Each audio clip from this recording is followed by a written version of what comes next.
Imagine unrolling a map so huge it starts in pure nothingness and ends in a storm of blood and broken sky.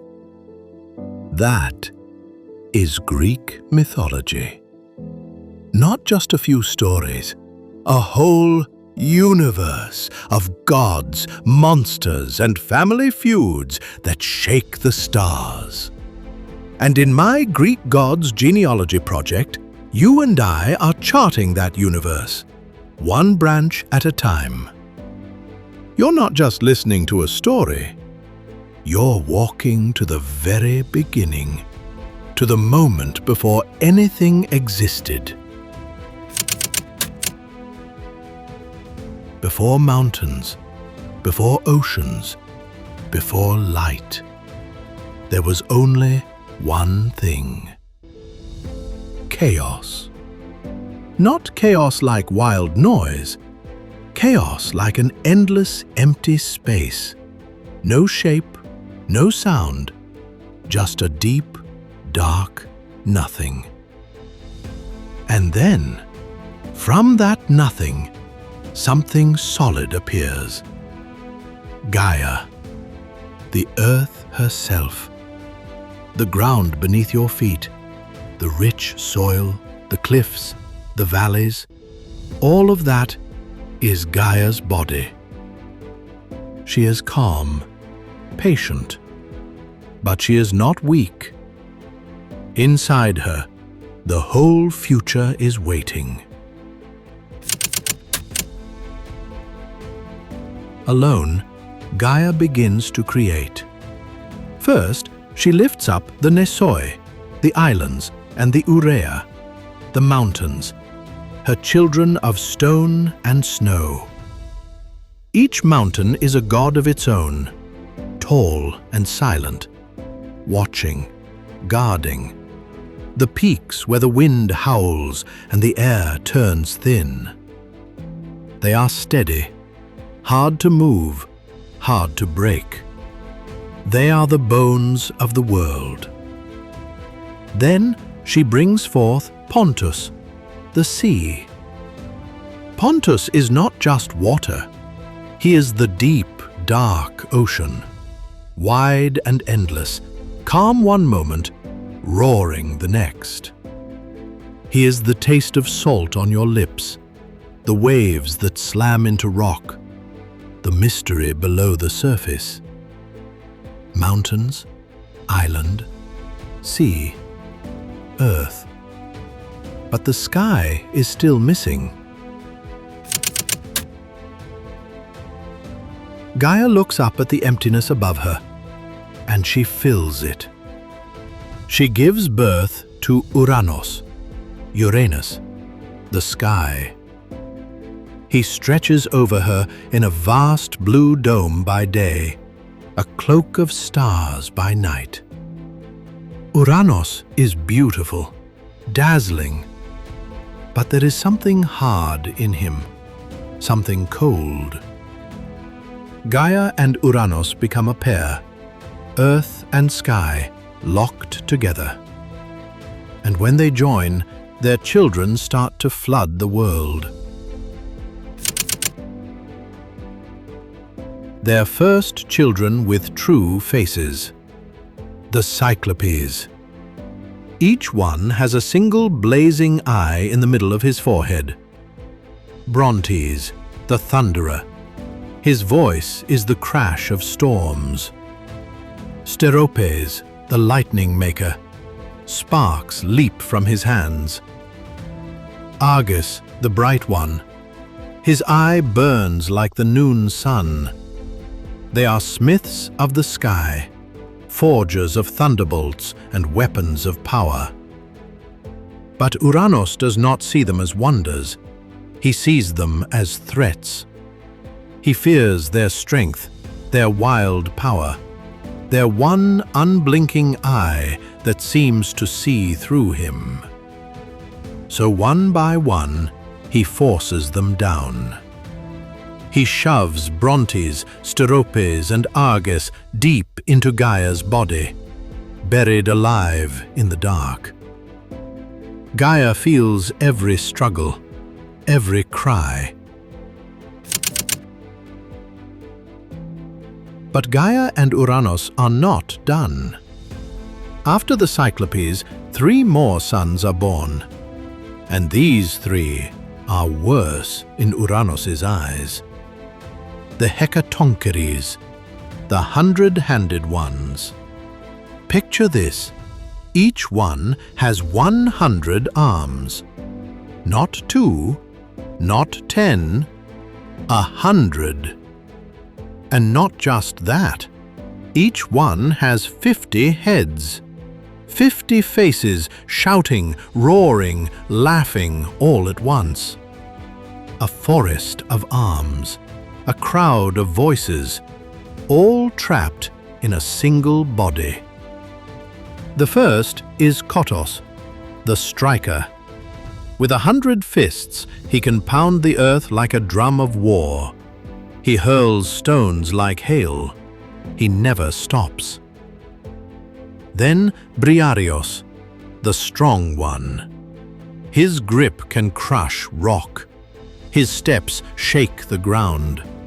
Even other giants whisper his name with fear. And Gyes, the shaker. When he moves, the land trembles. Cliffs crack. Waves rear up as if the sea itself is afraid. Uranus looks at them, and something inside him snaps. No! These are monsters! Too strong, too many. They'll destroy everything. In terror, he seizes all 3 100-handed ones. He forces them down into Gaia, even deeper than the Cyclopes, further into the black. Down into Tartaros, the deepest pit, the darkest prison in all creation. Gaia's body stretches, tears, groans, her children crushed in her depths. No light, no sky, only chains and stone.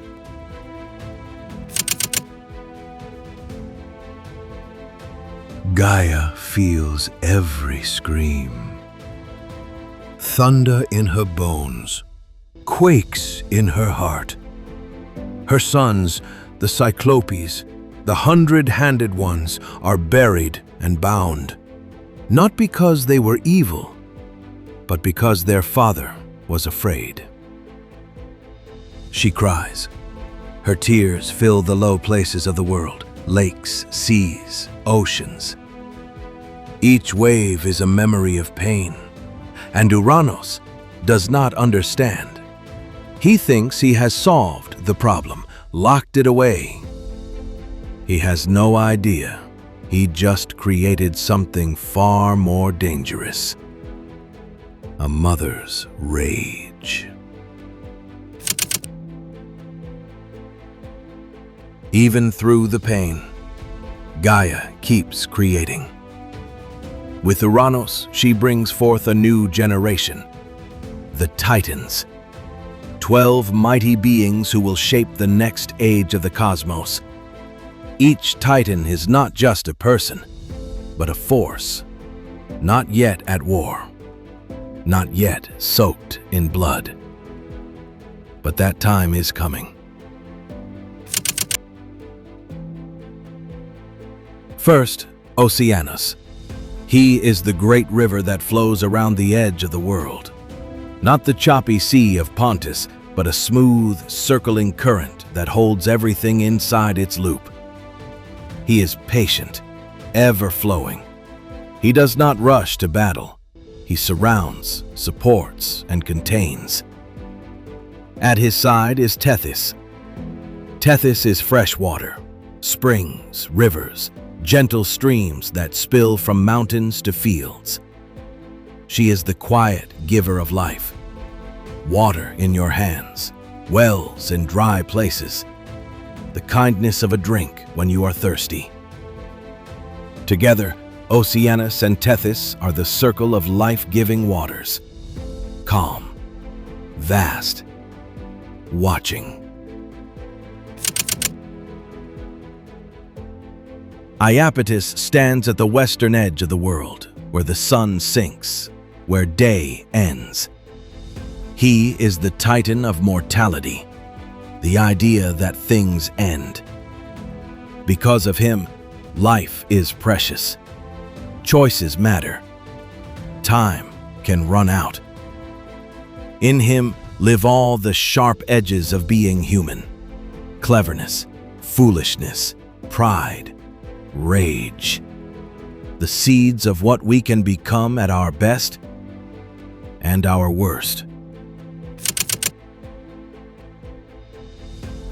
Themis steps forward like a judge entering a silent room. She is divine law, not just rules, but rightness. She holds the balance between guest and host, promise and duty, crime and punishment. Even the gods must answer to her. Without Themis, power would be only cruelty. With her, there is at least a chance of justice. Mnemosyne is memory. Every story ever told, every song ever sung, every moment you can still recall from when you were small. That is her work. Before writing, when words could only live in people's minds, she was their guardian. Without her, nothing would last. Not heroes, not lessons, not love. Koios, is the questioning mind. He stands in the north, where the stars wheel around a single point in the sky. He studies patterns, seasons, the slow turning of heaven. Every question you've ever asked, why, how, what if, that spark lives in him. Beside him is Phoebe, titaness of bright prophecy. She does not guess, she sees.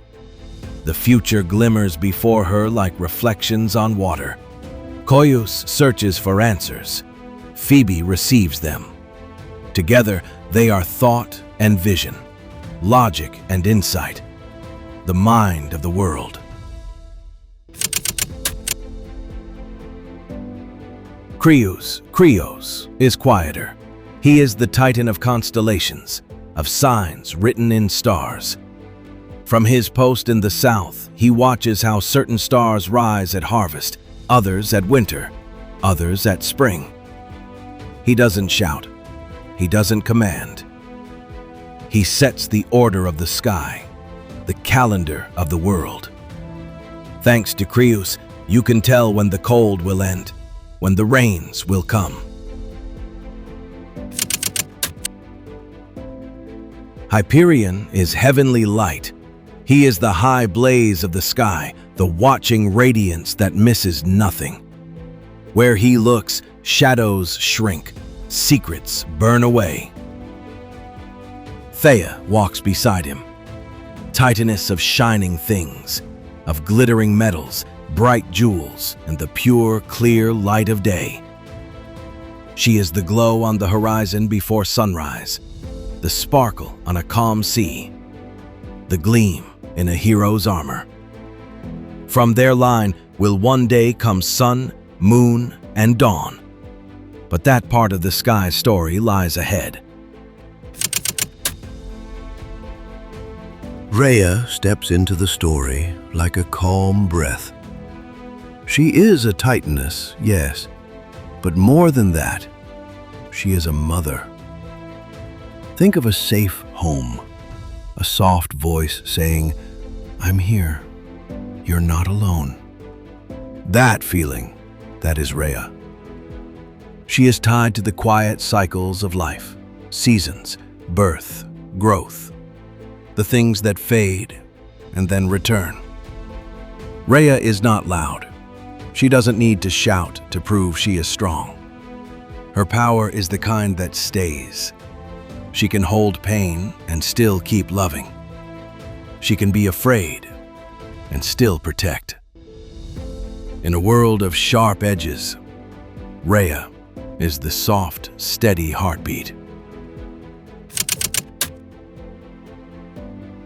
And then, the last Titan.